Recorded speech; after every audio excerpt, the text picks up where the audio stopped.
How goes the family? Welcome back to Larry's Anything Goes. Hopefully you guys having a great and exceptional day. It's Monday. It's the first week of April, so happy April Fool's Day. I'm not going to be trying to create any specific fool jokes, but hey, if you're out there, you're going to have some fun doing it. Life's too short. Get out there and do what you got to do at the end of the day. That's my mindset. All right, so today's word of the day is Guck. Guck stands for a thick, messy substance such as a sludge.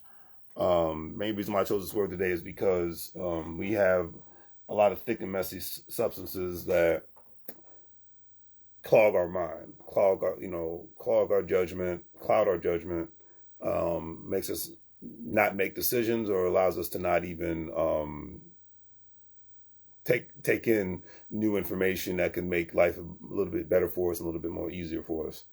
I always say the main thing, and I've said this probably the last 10, 15 years, the media, whether it's on the left or the right or your local news, 90% of it is just there to cloud your judgment. It's like Denzel Washington said in the movie Training Day. It's 90% BS, but I watch it because it entertains me.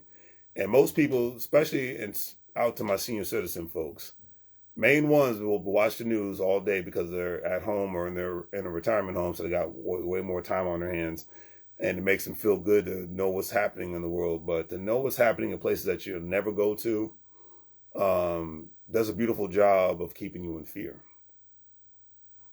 Knowing about what's happening 24/7, that's the problem with the one downside of the information age.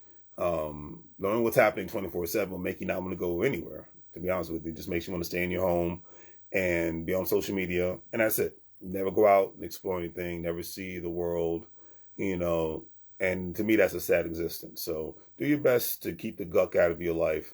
And I call it a cleansing. Like I drank a cleansing tea yesterday to get the chemicals out of my system.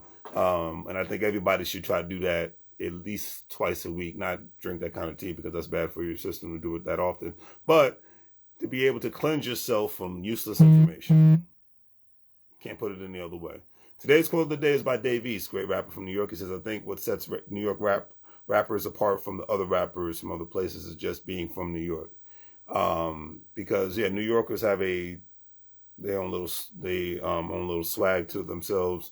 The way that they carry themselves, you have to be more of if you're from the New York, New Jersey, Connecticut area, it's normal. You have to be more aggressive and assertive to just get through the day. And then you're always in close proximity to other people. So if you talk trash, it's harder for you to get away from somebody. So even if you are in a car, it's so much easier for somebody to stop you because you're surrounded by traffic, especially nowadays. It's a traffic nightmare in New York City. But at the end of the day, and that's the beautiful thing. Like I said, my era of hip hop is the era of people wanted to stand out. They didn't want to sound like everybody, like I always use that as an example. If you go to New Orleans, No Limit Records with Master P did not sound like Baby Cash Money. It's from the same city, different parts of the city, but there was a big difference. You go to New York, Mobb Deep didn't sound like Wu-Tang Clan. Wu-Tang Clan didn't sound like Nas. Nas didn't sound like Jay-Z. The list goes on and on. Okay, California. Snoop Dogg did not sound like the Alcoholics.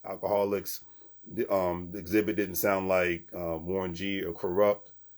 Corrupt didn't sound like Dilated Peoples. Dilated Peoples didn't sound like the Jurassic 5. You get where I'm going with this. There was a difference in music. Eminem didn't sound like Royce da 5'9". Both people from Detroit. When it came to Chicago, Crucial Conflict, Twister, and Do or Die had similarities, but they all had their own little flavor and whatnot. So that's the generation I come from. People sounded different. Chingy didn't sound like the Saint Lunatics and Nelly.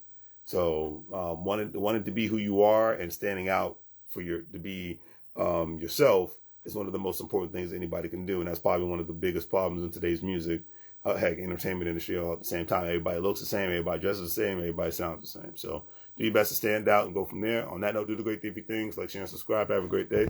As I always say, make money move, so you're going to live like a fool. Take care.